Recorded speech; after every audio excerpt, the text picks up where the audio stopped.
Qué rostros tan sonrientes, hermanos.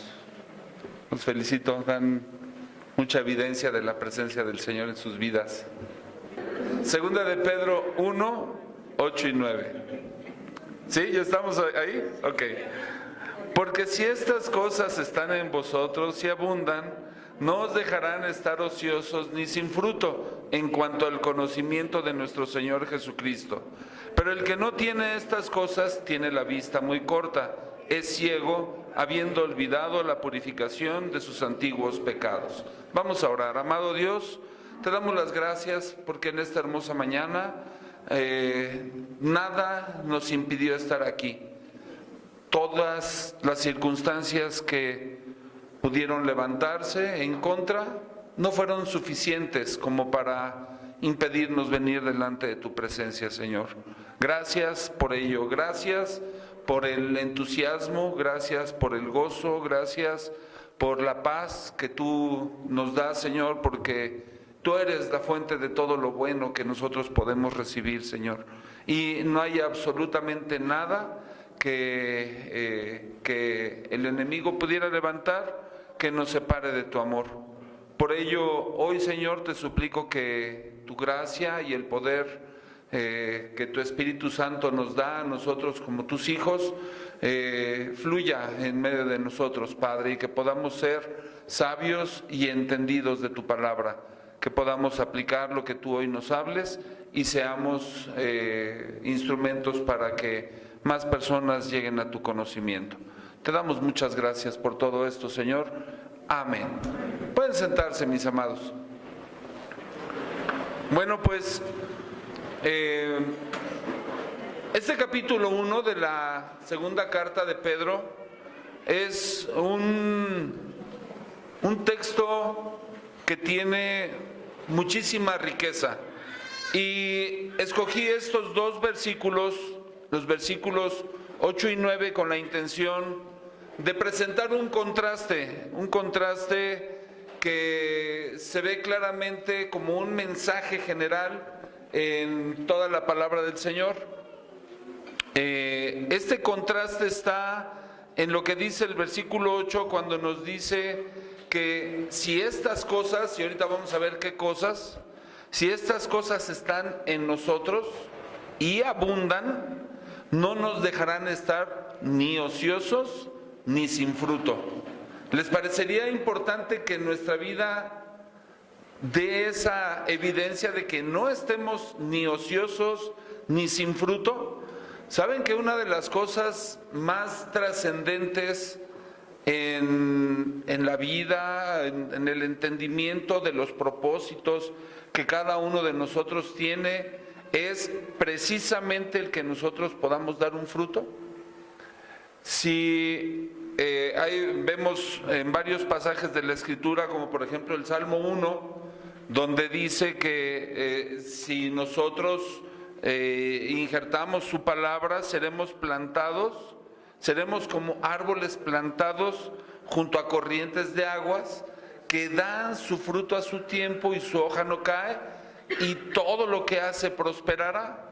Entonces, aquí vemos una evidencia clara con relación a la importancia que hay, de acuerdo al mensaje general de la Escritura, de que seamos nosotros árboles que demos fruto.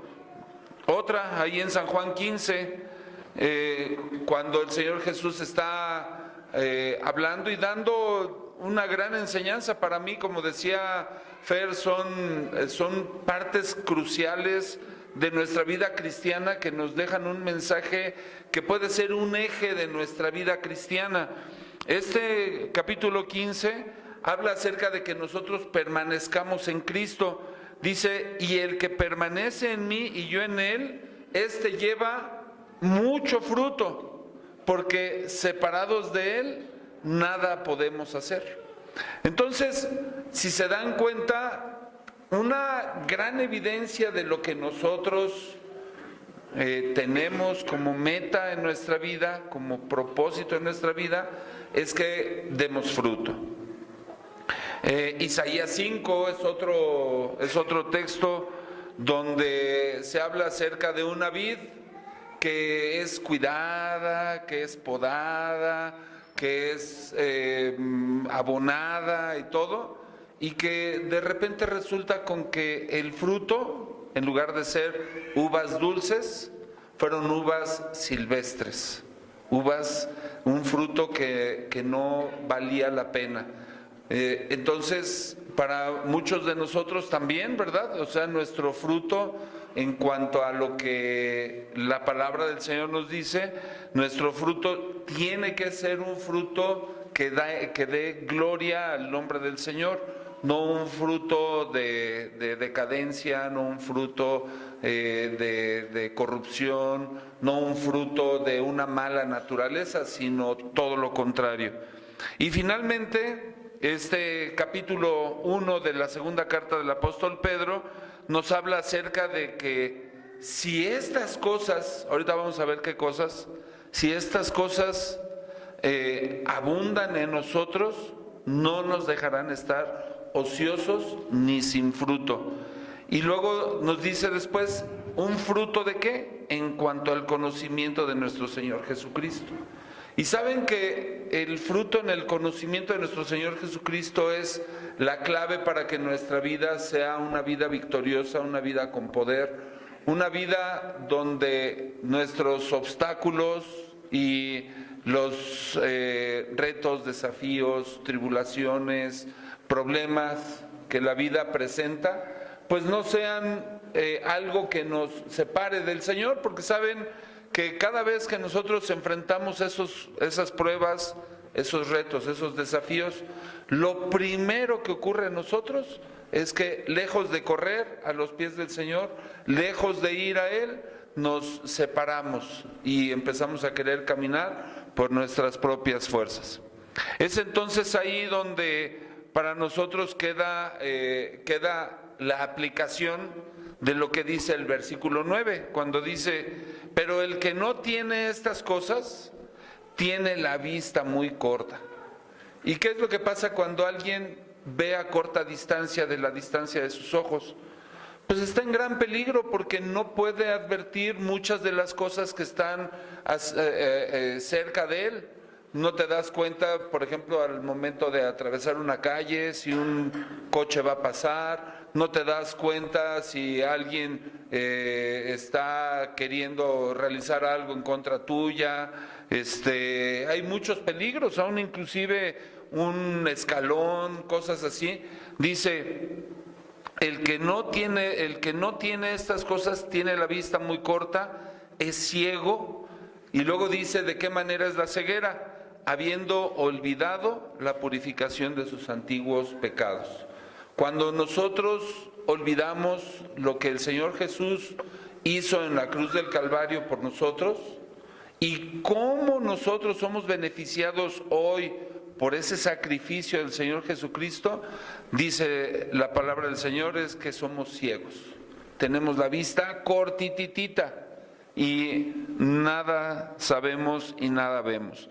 De tal manera, amados, entonces, que este contraste nos establece lo que en muchas ocasiones pasa cuando vemos que hay algunas personas, no nosotros obviamente, otros, que están viviendo o pasando por áreas de derrota moral en sus vidas, ¿verdad? Cuando vemos que las personas quieren dejar de ver pornografía, pero no pueden.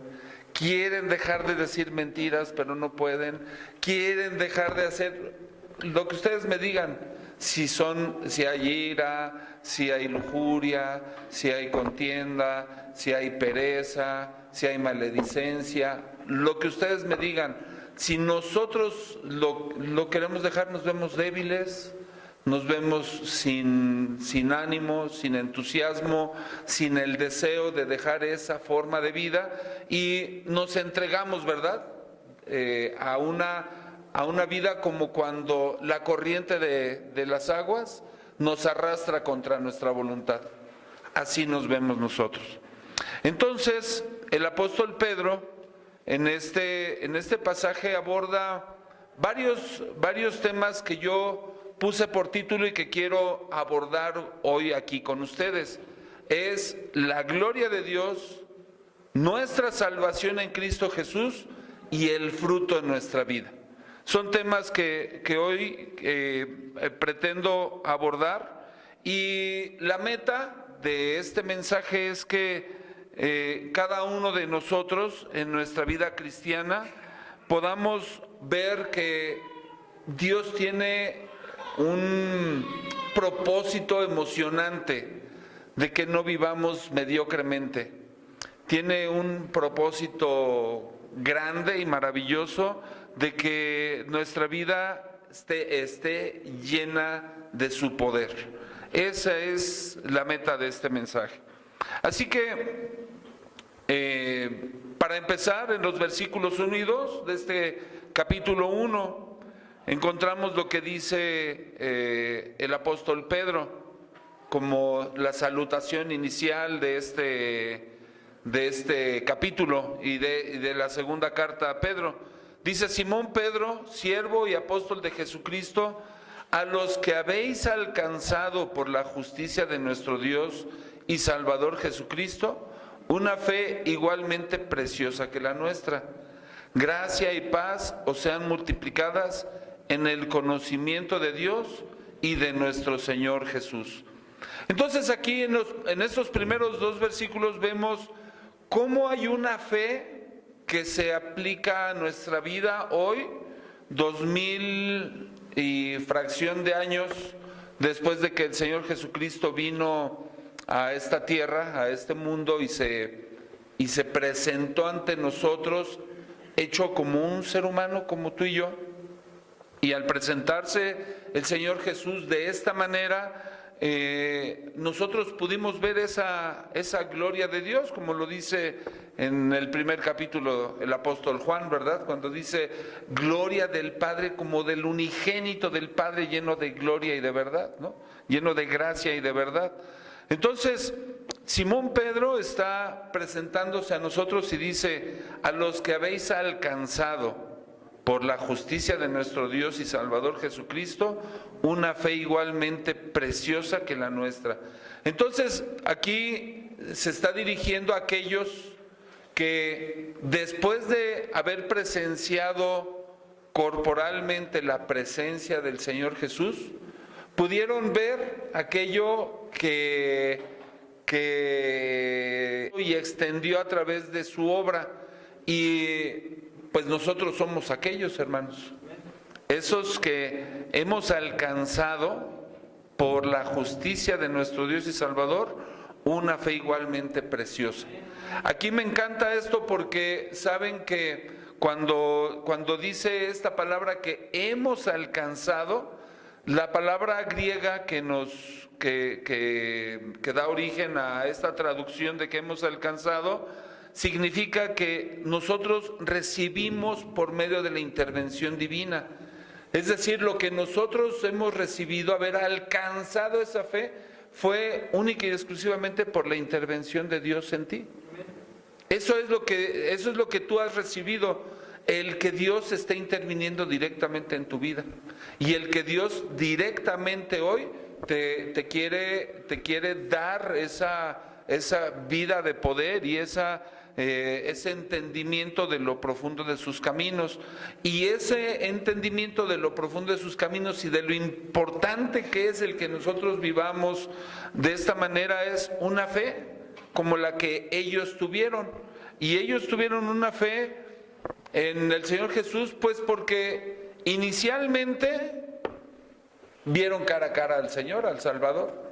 Me llama mucho la atención el que cada vez, ¿verdad?, que si nosotros repasamos en la palabra del Señor cómo fue ese proceso en el llamamiento que el Señor hizo de Pedro, de Andrés, de Natanael, de todos esos personajes hermosos que fueron los primeros apóstoles, los primeros discípulos de nuestro Señor Jesucristo, tuvieron un encuentro que impactó sus vidas, de tal manera que después de ellos, que lo vieron físicamente, que sus ojos físicos pudieron ver al Señor Jesús corporalmente, hoy nosotros tenemos esa otra parte, ¿no? De, sin haberlo visto físicamente, poder tener ese contacto, esa expresión de fe derivada de otro tipo de manifestaciones que el Señor Jesús ha hecho en nosotros,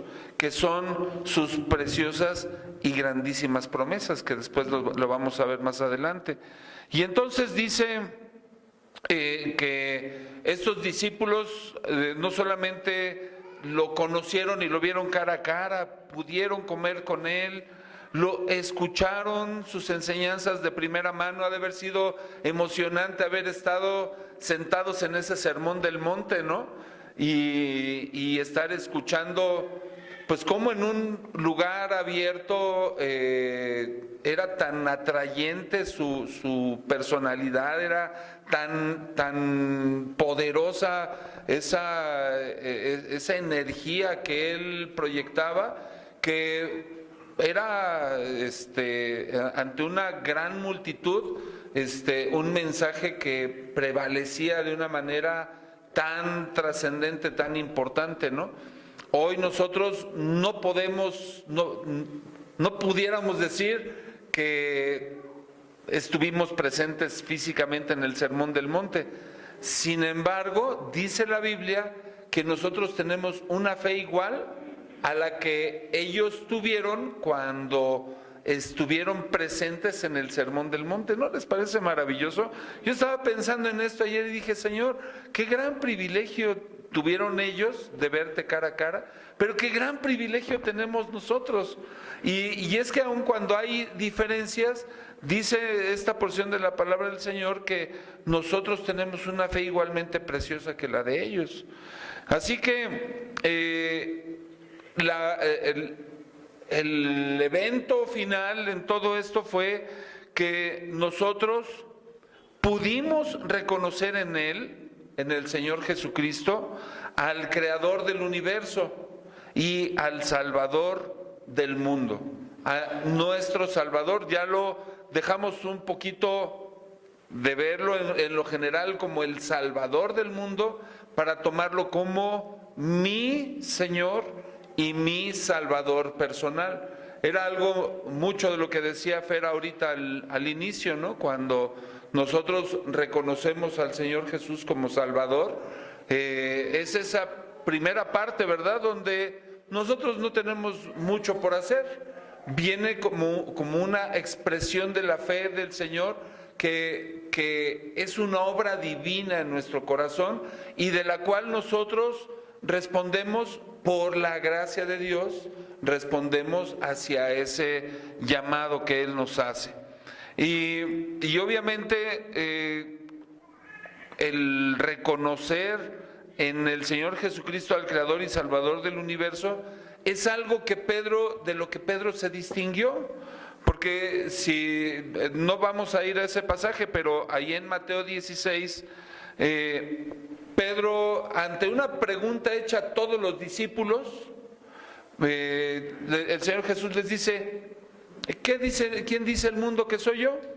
Oh, pues unos dicen que tú eres Juan el Bautista, otros dicen que tú eres uno de los profetas. Y así, ¿no? Se encuentra con diferentes respuestas de los discípulos. Y entonces les dice, ¿y ustedes quién dicen que soy yo? Ya es una pregunta muy directa que compromete la identidad que ellos tenían, los discípulos tenían con el Señor Jesús. Y Pedro, de manera muy puntual, se distinguió de los demás discípulos al identificar en él lo que identificó. Le dijo, tú eres el Cristo, el Hijo del Dios viviente.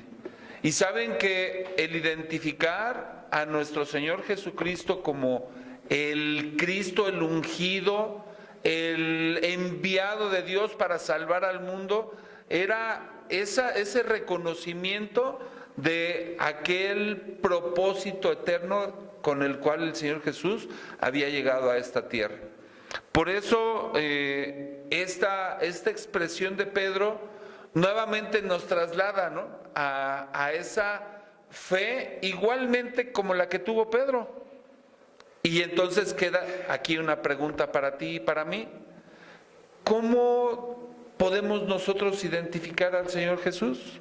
nosotros también podemos decir del Señor Jesús: tú eres el Cristo, el Hijo del Dios viviente. ¿Tú lo puedes decir, amado? Amada hermana, ¿puedes decir tú eres el Cristo? ¿Tú eres el Hijo del Dios viviente? Porque esa declaración tiene implicaciones de vida para nosotros. Nos compromete a nosotros, nos lleva a arrojar un fruto de vida como resultado de identificar en el Señor Jesús al Hijo del Dios viviente, al Cristo. Así que esa fe que habitó en los apóstoles es una misma fe que está en nosotros. Por eso es muy importante que nosotros podamos reconocer esa primera parte. Y luego, en los versículos, vamos a los versículos del 16 al 18, ahí mismo en el capítulo 1, por favor. Dice: porque no os hemos dado a conocer el poder y la venida de nuestro Señor Jesucristo siguiendo fábulas artificiosas, sino como habiendo visto con nuestros propios ojos su majestad. Pues cuando Él recibió de Dios Padre honra y gloria, le fue enviada desde la magnífica gloria una voz que decía: este es mi Hijo amado, en el cual tengo complacencia. Y nosotros oímos esta voz enviada del cielo cuando estábamos con Él en el Monte Santo. Y nuevamente Pedro entonces nos presenta un escenario donde Él estuvo presente, donde Él fue un testigo presencial. Y entonces les dice: miren, yo les estoy hablando no de algo que por ahí oí como un cuento, como una fábula, porque saben que en esta situación de transmitir ciertas cosas tiene uno que ser preciso en cuanto a dejar de un lado lo que no es verdadero, como lo son las fábulas, para centrarnos en lo que es real, en lo que es verdadero, lo que ocurrió realmente. Y por eso Pedro nos traslada en ese escenario donde él estuvo presente, cuando él dice: y nosotros oímos esta voz enviada del cielo. ¿Se imaginan? O sea, que aquí entre nosotros estuviera Pedro y dijera: claro, yo estaba ahí presente cuando esa voz impresionante se oyó desde el cielo. Y esa voz daba testimonio de que Él es el Cristo, el ungido de Dios, el Hijo del Dios viviente. Y luego más, ¿no? Él es mi Salvador. Qué tremendo. Por eso es que dice esto, ¿no?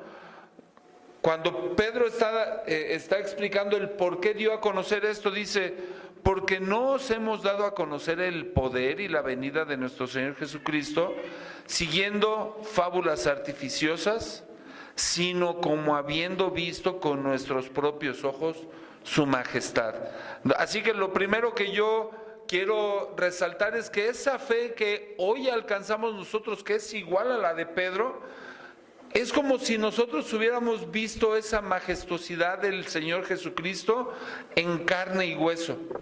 Pero saben que no tuvimos esa bendición de verlo en carne y hueso, pero tenemos al menos dos grandes bendiciones derivadas del tiempo de gracia en el cual hoy nosotros vivimos. Una es una expresión del tiempo de gracia en el cual nosotros vivimos hoy aquí, es que contamos con la palabra del Señor ya encuadernada, ya desglosadita, en muchas presentaciones, en muchas traducciones que nos ayudan a entender algunas palabras difíciles. Tenemos la palabra de Dios ya hoy presente aquí en nuestras vidas. Ya no estamos como en aquellos tiempos cuando para ver un libro de la Biblia tenía que sacar ahora sí literalmente un rollo, ¿no? Ahí sí les echaban un rollo literalmente, ¿no? Y sacaban sus rollos y entonces es ahí donde consultaban ciertos pasajes de la Biblia. Y como eran transcritos a mano, era muy difícil que la gente pudiera tenerlos. Hoy no, hoy nosotros todos, y si se les olvidó la Biblia, ahí hay una mesita con Biblias, ¿no? O sea, hasta con eso tenemos esa bendición, esa oportunidad. Y la segunda parte de la diferencia de aquellos, los beneficios que hoy nosotros tenemos sobre los creyentes de este primer siglo, es que el Espíritu Santo es una realidad moviéndose entre nosotros. El Señor Jesús dijo: en verdad les conviene que yo me vaya, porque en mi lugar enviaré al Consolador y Él los guiará a toda la verdad. Entonces, muchas veces cuando nosotros estamos en aquella situación de, pues, ¿será correcto que haga esto? ¿No será correcto que lo haga? Estoy pensando, el Espíritu Santo viene y nos convence de pecado, nos convence que aquellas cosas que a veces nos agradan más no son correctas delante de los ojos de Dios. Y entonces el Señor, nosotros no pudiéramos poner de pretexto: Señor, es que no sabía. Claro que sabías, porque cuando estás haciendo algo incorrecto, algo que sabes que ofende a Dios, está el Espíritu Santo ahí persistentemente diciéndote: no lo hagas, no lo hagas, no lo hagas, no lo hagas. ¿Y qué es lo que nosotros decimos? Sí lo hago, sí lo hago, sí lo hago. Y entonces nosotros, ante la presencia del Señor, no pudiéramos presentar una explicación así: Señor, es que no me di cuenta. No, sí, ahí estaba el Espíritu de Dios. Pero cuando somos sensibles, cuando somos obedientes a esa presencia del Espíritu Santo en nuestra vida, déjenme decirles que se vuelve cada vez más fácil y más deleitoso nuestro caminar con Dios. Y entonces, en ese caminar con Dios, donde experimentas poder, donde experimentas victoria, donde experimentas sabiduría, donde experimentas seguridad, eso es lo que te hace caminar como lo hicieron los discípulos que caminaron con el Señor Jesús, y que después, cuando el Señor Jesús ascendió, tuvieron un cambio completamente radical en sus vidas. Ellos no volvieron a vivir igual de como cuando Pedro negó al Señor. Se volvió alguien arrojado, alguien que no le importaba consecuencias. El apóstol Pablo dice, testificando él, dando ahí en Hechos su testimonio, dice: él perseguía a la iglesia del Señor, y que se manifestó después de haber sido él un perseguidor de la iglesia, se manifestó él como un abortivo. Dice: al último se me apareció a mí como un abortivo. Y eso me deja muy en claro el hecho de que él todavía tuvo esa oportunidad de tener ese encuentro cara a cara con él. Hoy nosotros ya no se nos apareció como si fuéramos un abortivo, ¿verdad? Sino en un plan diferente. Dice: engendrados por voluntad de Dios, engendrados por el poder del Espíritu de Dios. No sé si ustedes se hayan puesto a pensar en la trascendencia de esto, pero el poder del Espíritu de Dios fue derramado sobre cada uno de nosotros para que pudiéramos nacer espiritualmente, en ese nacimiento de nuevo del cual hablamos como un mandamiento: nace de nuevo. Por eso para nosotros es muy importante estar ubicados en esto. Y dice el versículo 17: pues cuando él recibió de Dios Padre honra y gloria, le fue enviada desde la magnífica gloria una voz que decía: este es mi Hijo amado, en el cual tengo complacencia. Esa es la presencia del Hijo de Dios en nuestra vida, en el cual el Padre tiene complacencia. Y para nosotros queda entonces el fruto de la presencia de Dios en nosotros. Y ese fruto de la presencia de Dios en nosotros debe de ser tan eficaz. Nosotros debemos de ser tan celosos de que demos un buen fruto de parte de Dios, que simple y sencillamente con el puro hecho de que otras personas vean cómo has cambiado, cómo ha cambiado tu vida, cómo hoy vives en la sabiduría y el poder de Dios, para que ellos mismos sean convencidos de que quieren caminar en el mismo camino en el cual tú vas. Gracias a Dios. Por eso es que tendríamos que entender entonces qué y cómo me ha dado Jesús lo que yo necesito. Aquí el apóstol Pedro, regresamos unos versículos, y en los versículos 3 y 4 menciona, da respuesta a estas dos preguntas: ¿qué y cómo me ha dado Jesús lo que yo necesito?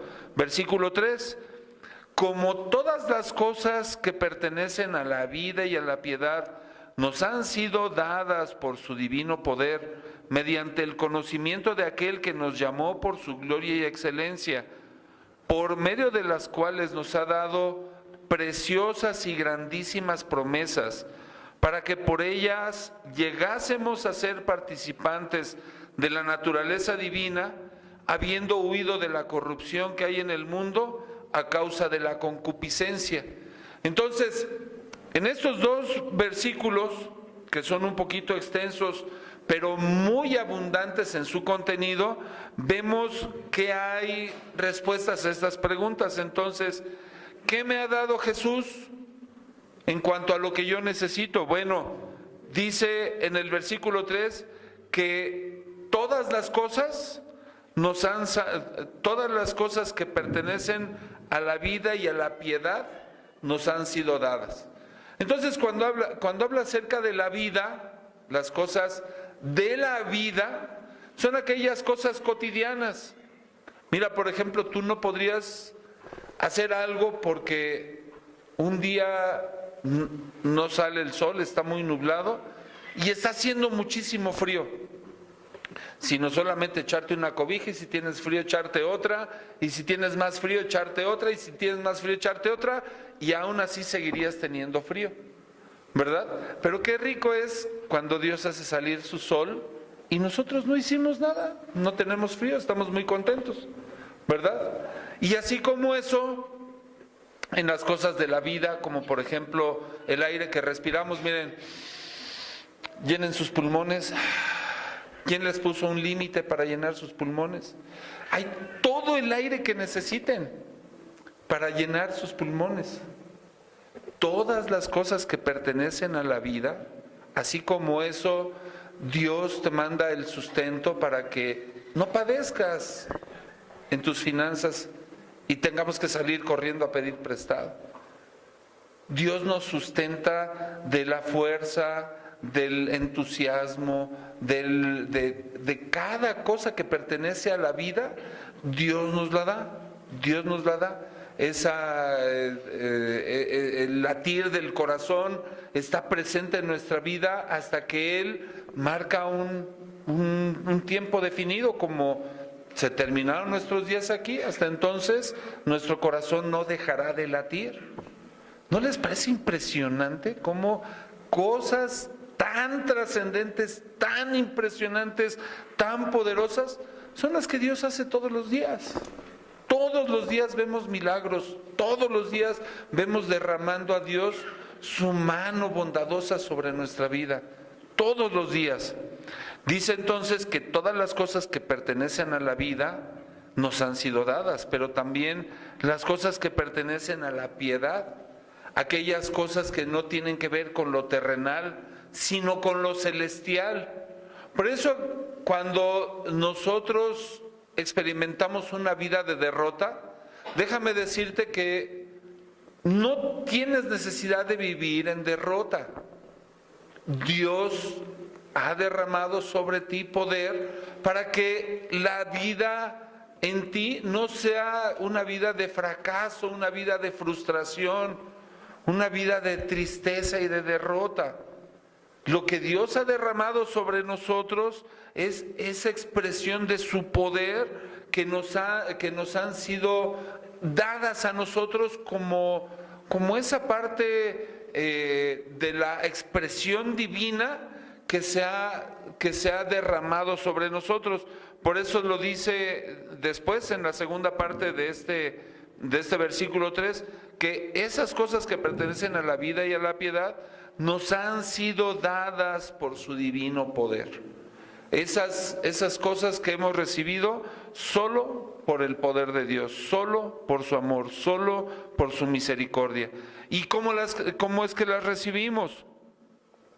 Dice que las hemos recibido mediante el conocimiento de aquel que nos llamó por su gloria y excelencia.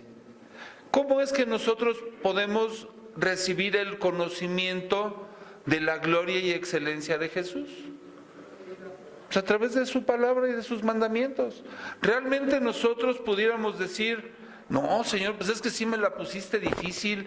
¿Cómo puedo saber tu gloria?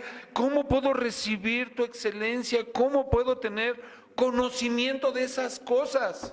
Me la pusiste bien difícil, Señor. ¿Alguno de nosotros pudiera decir eso? Pues a lo mejor lo que pudiéramos decir, ay, Señor, qué flojera era la Biblia. ¿Verdad? Pudiéramos, esa es nuestra respuesta a lo mejor. Es que no le entiendo, Señor, o no tengo tiempo, ¿no? Y eso es lo que nosotros hacemos.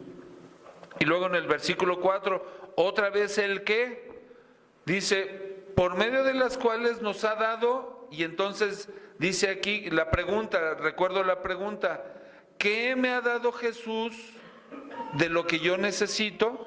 Y entonces dice, versículo 4, que por medio de las cuales nos ha dado preciosas y grandísimas promesas, para que por ellas llegásemos a ser participantes de la naturaleza divina.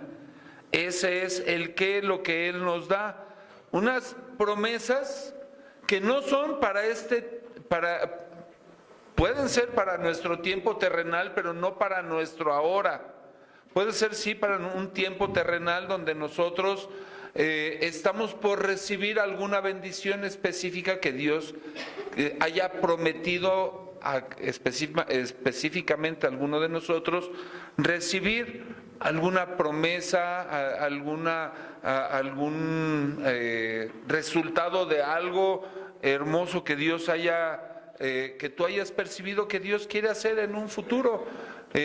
Como el apóstol Pablo cuando oró al Señor, una de las cosas hermosísimas que Pablo recibió fue el entendimiento de la gracia de Dios en su vida, cuando el Señor le pidió Pablo al Señor que pasara, que quitara de él ese aguijón que tenía en su carne, ¿verdad?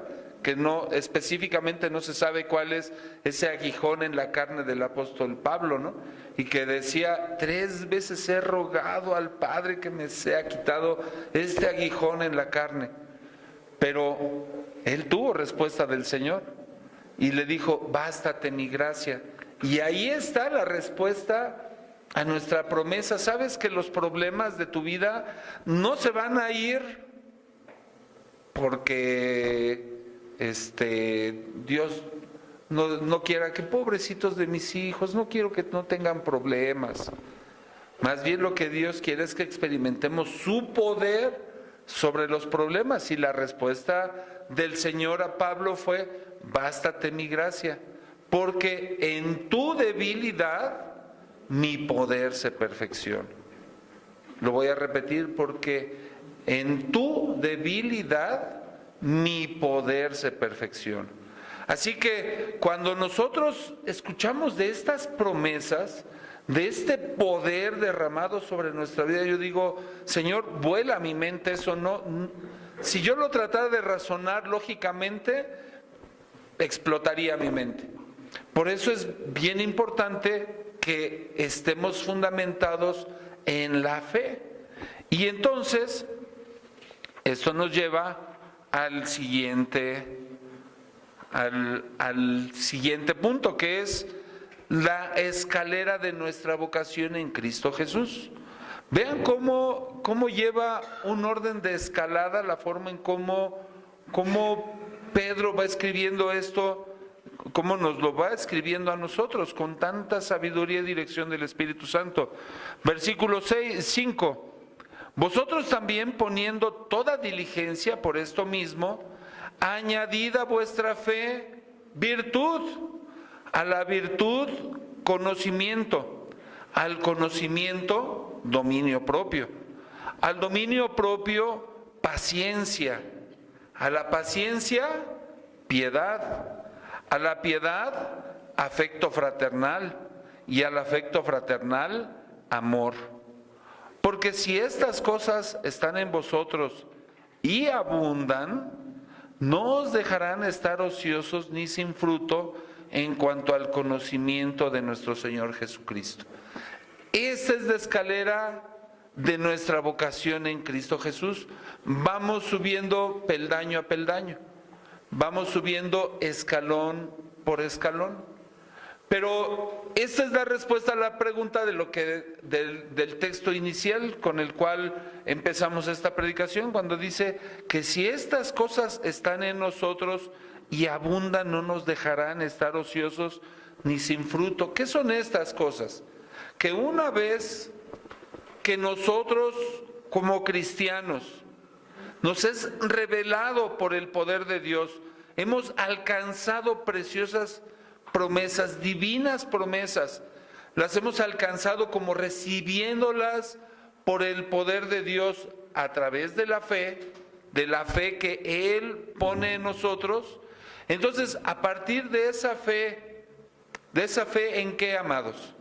En la obra de nuestro Señor Jesucristo y en nuestro Señor Jesucristo. Tanto en la obra de salvación, como perfectamente bien lo explicaba Fer al principio, como después en nuestra vida de obediencia a lo que Él nos manda. Entonces, partimos de eso, ¿verdad? De esa fe inicial con la cual nosotros empezamos a caminar para después empezar a añadir uno a uno cosas que son trascendentes para nuestra vida. Y entonces dice que a nuestra fe se añada virtud. Y saben que la definición de virtud me gusta mucho porque engloba lo que es todo el propósito de vida que nosotros podemos tener en Cristo. Es el poder de mi vida en armonía con los altos estándares de Dios. Cuando yo pienso que los estándares del Señor son altos, son exigentes, porque destacan de lo que el promedio de la gente hace, pero yo vivo en armonía con esos estándares, entonces la virtud que Dios me permite tener a mí me lleva a la excelencia, me lleva a destacar sobre el resto de las personas. ¿Sabes que la gran mayoría de personas viven solamente sobrellevando cada una de las cosas que hace? Si hace, no sé, el aseo de un lugar, vean con qué excelencia está preparado nuestro santuario para reunirnos hoy aquí. Fue hecho un trabajo muy minucioso, muy bonito, donde el aseo de este lugar fue hecho con excelencia, ¿no? Realmente con excelencia.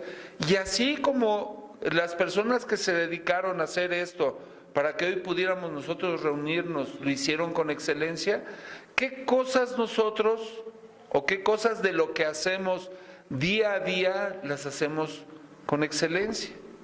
Como dicen en la interpretación musical, aquellos que interpretan su música o su instrumento con excelencia se les conoce como virtuosos, ¿no? Dicen, es que este es un virtuoso del violín, no, este es un virtuoso del piano, porque hacen las cosas con excelencia al máximo nivel.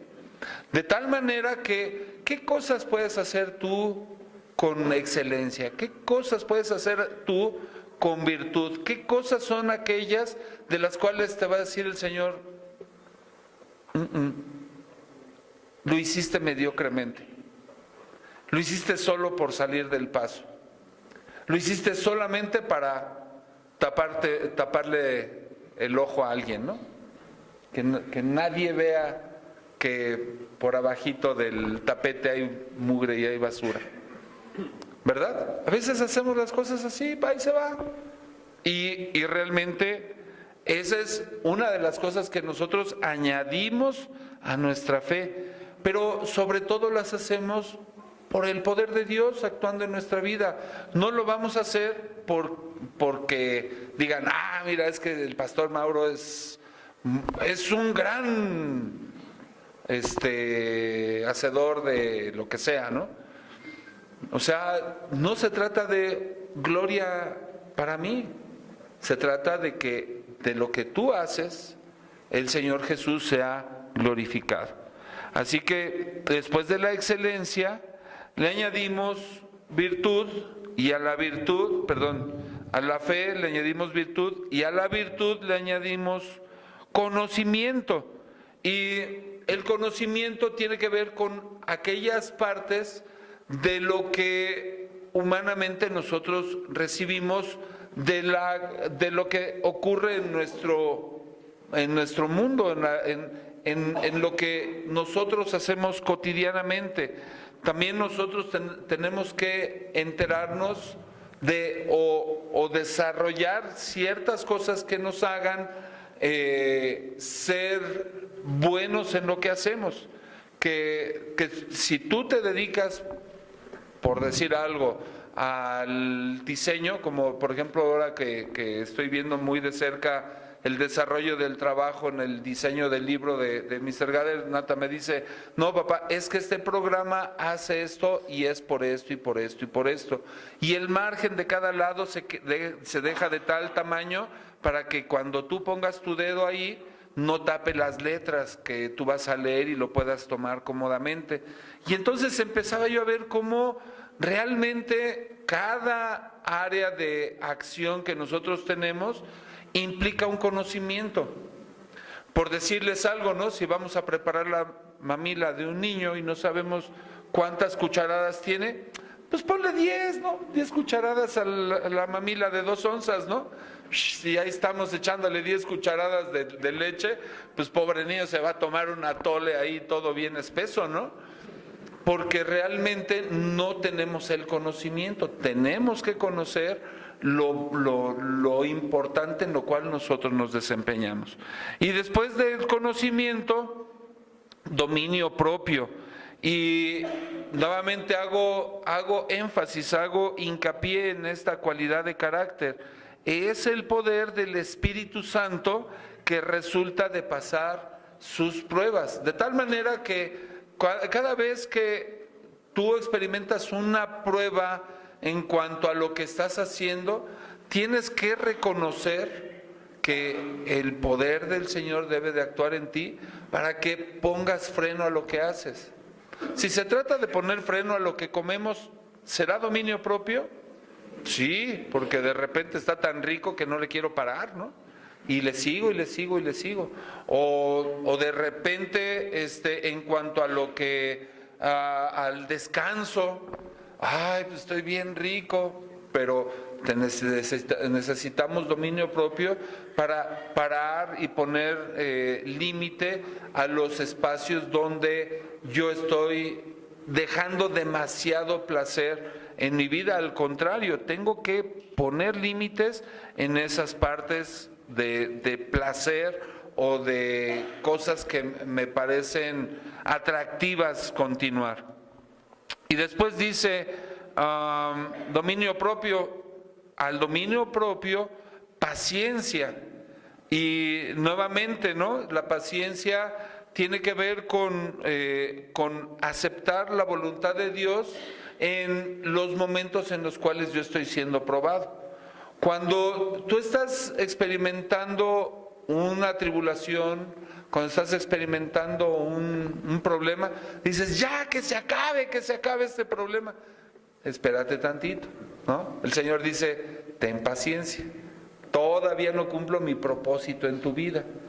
Y cuando aprendemos que los tiempos del Señor se cumplen conforme a su sabiduría, aprendemos entonces también que mi tiempo de sufrimiento, Dios lo está permitiendo con un plan, con un propósito, y entonces lo acepto y lo recibo pacientemente. Pero si yo quiero poner un tiempo límite a mi tiempo de prueba, pues lo único que voy a hacer es frustrarme, porque la paciencia de lo que el Señor, que es una cualidad que el Señor quiere desarrollar en nosotros, pues no se cumpliría en nosotros. Y después dice la paciencia, piedad. La piedad tiene que ver con nuestra devoción a Dios. ¿Qué tanto realmente nosotros amamos a Dios?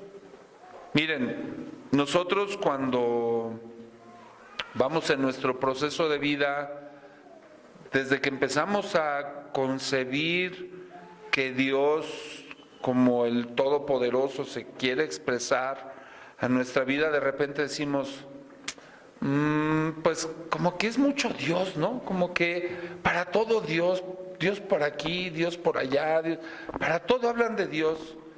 ¿Qué? ¿No es eso una exageración?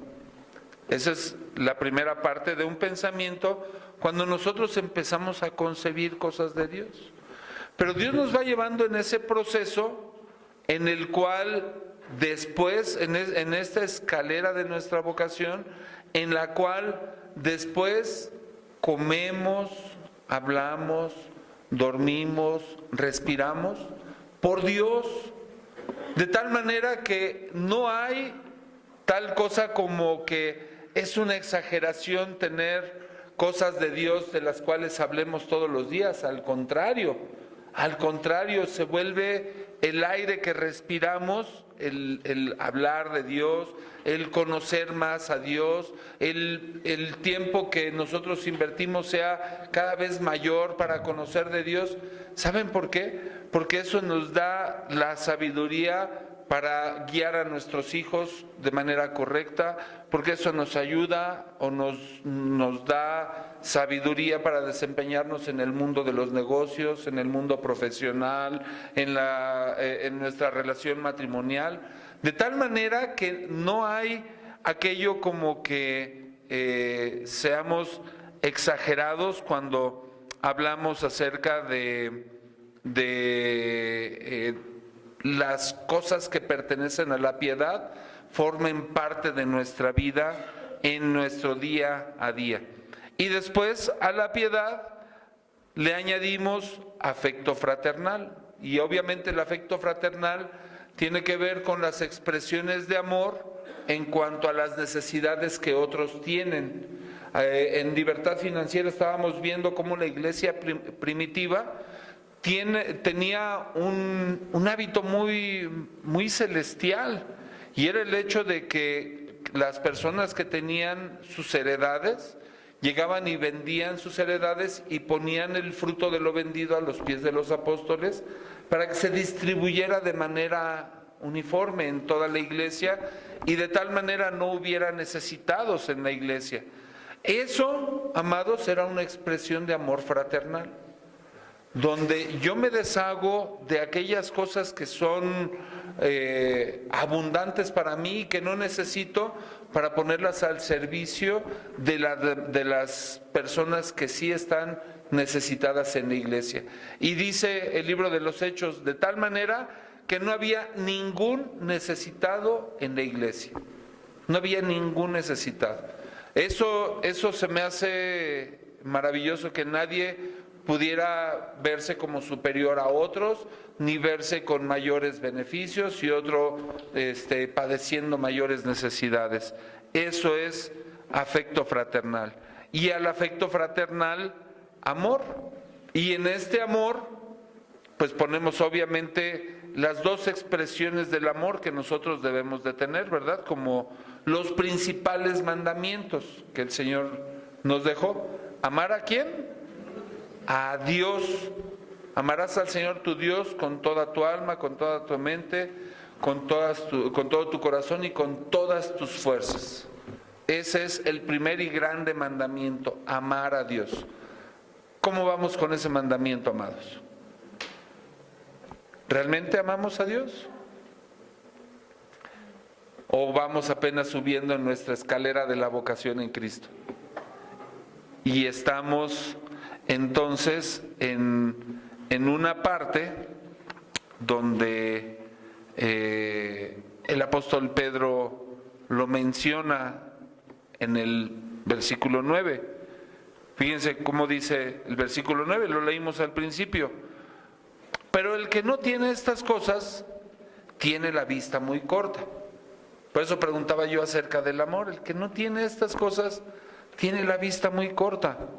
Es ciego, habiendo olvidado la purificación de sus antiguos pecados. Mira, muchas veces nosotros en nuestra naturaleza humana amamos al que nos da. Y por eso me encantó lo que decía Fer al principio. Dice, para nosotros es bien fácil recibir a Cristo como Salvador, ¿verdad? Porque decimos, sí Señor, sálvame de mis pecados, ¿no? Pues Él es nuestro Salvador, sálvanos Señor. Eso es muy bueno, muy bueno. No se avergüencen de eso, es muy bueno. Es la primera parte. La siguiente parte sí tiene que ver con lo que nosotros hacemos, con esos peldaños de la escalera de nuestra vocación en Cristo que nosotros vamos subiendo y vamos siguiendo. Pero si nosotros nos olvidamos de eso, dice que el versículo 9, que el que no tiene estas cosas tiene la vista muy corta, es ciego, habiendo olvidado, pasando por alto la obra de Jesús cuando Él te purificó de tus pecados y te presentó digno delante del Padre. Hoy tú puedes ir ante el trono de la gracia de Dios sin ninguna reserva, sin ningún límite, porque Cristo Jesús te presenta digno delante del Padre por su sangre derramada, por su obra en ti. Y entonces eso hace que nosotros, nuestros antiguos pecados, los tengamos presentes como para reconocer, como en aquel canto de Sublime Gracia, ¿no? Cuando dice, yo fui un vil pecador, ¿no? Mas ahora mis ojos te pueden ver, ¿no? Estaba ciego, mas hoy mis ojos te ven. Y entonces eso es lo que nosotros debemos de tener siempre presente, que hemos sido perdonados, que hemos sido lavados de esos antiguos pecados. Y luego dice el versículo 10, por lo cual, hermanos, tanto más procurad hacer firme vuestra vocación y elección, porque haciendo estas cosas no caeréis jamás. Por favor, subráyenlo, enciérrenlo, póngale allí muchos colores, porque haciendo estas cosas no caeréis jamás, porque de esta manera os será otorgada amplia y generosa entrada en el reino eterno de nuestro Señor y Salvador Jesucristo. En una etapa de nuestra escalera en la vocación de Cristo, de nuestra vocación cristiana. Y ciertamente algunos, después de ese espasmo inicial de nuestra salvación, en el cual nuestra vida fue transformada inicialmente, ahí nos estancamos, ¿verdad? Como un electrocardiograma de alguien que está vivo y está subiendo y bajando, y de repente, ¿qué es lo que pasa cuando alguien ya murió? Se queda estático, ¿verdad? ¿Qué es lo que nosotros nos pasa una vez que somos nacidos de nuevo y tenemos ese despertar poderoso de fe en nuestra vida, que después nos estacionamos y nos quedamos en una zona de confort? Y vemos cristianos que tienen muchísimos años caminando, dicen, tengo en la fe 30 años. Y siguen en la fe inicial, ¿verdad? En la fe, no pasaron a la virtud y al conocimiento y al dominio propio y al amor, ni nada de eso. Se quedaron en la fe, nada más, 30 años. Así es como yo lo entiendo. Por eso es que nosotros somos llamados a confirmar y continuar nuestra madurez espiritual hasta el desarrollo del amor perfecto de Dios en nuestra vida. Y concluyo con esto, amados. Versículos 12 al 15. Dice, son palabras del apóstol Pedro que yo apropio y menciono de parte de Dios a través de mí para ustedes. Por esto, yo no dejaré de recordaros siempre estas cosas. Es decir, son cosas que todo el tiempo voy a estar, y me perdonan que vaya a ser yo muy insistente en esto. Yo no dejaré de recordaros siempre estas cosas, aunque vosotros las sepáis y estéis confirmados en la verdad presente.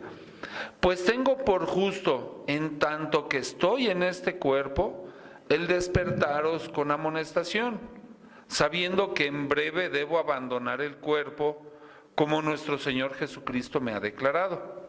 También yo procuraré con diligencia que después de mi partida vosotros podáis en todo momento tener memoria de estas cosas.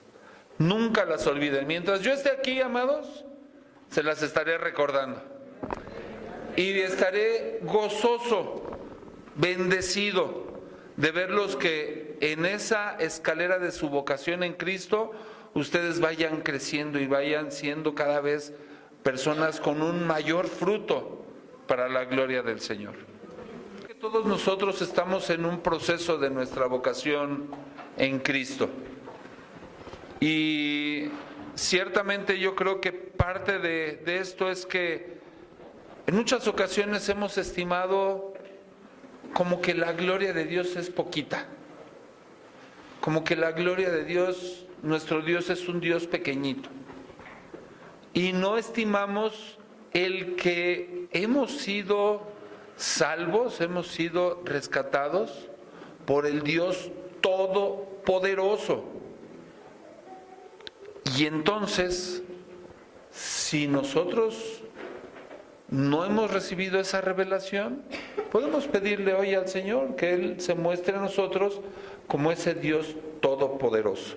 Quiero pedirles por favor que cierren por un momento sus ojos, y si una petición tuya esta mañana es pedir a Dios que Él se siga mostrando su gloria y su poder en tu vida, ¿podrías levantar tu mano y mostrármelo a mí y al Señor?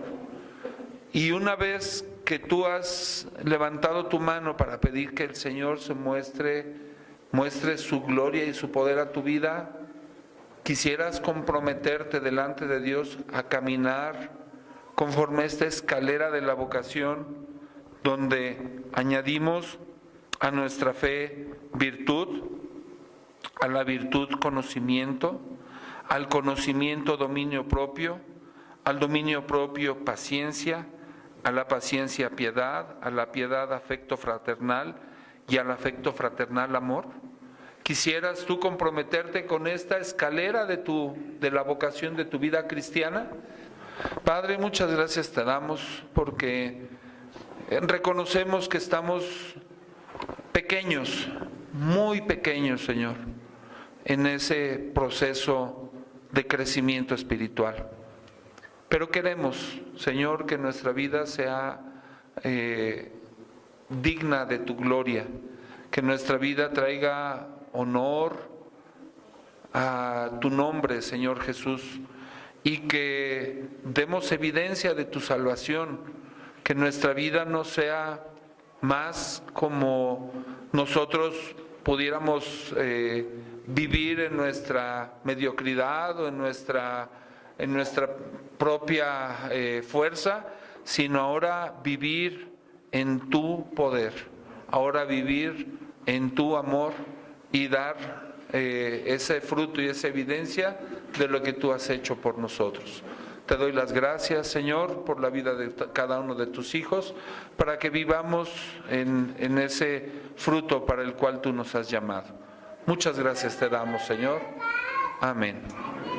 Quiero decirles la bendición que viene en este capítulo 1 de Pedro. A ustedes, los que han alcanzado por la justicia de nuestro Dios y Salvador Jesucristo, una fe igualmente preciosa que la nuestra, gracia y paz os sean multiplicadas en el conocimiento de Dios y de nuestro Señor Jesús. Amén. Esa es nuestra bendición, que su gracia nos sea multiplicada. Bendito sea su nombre.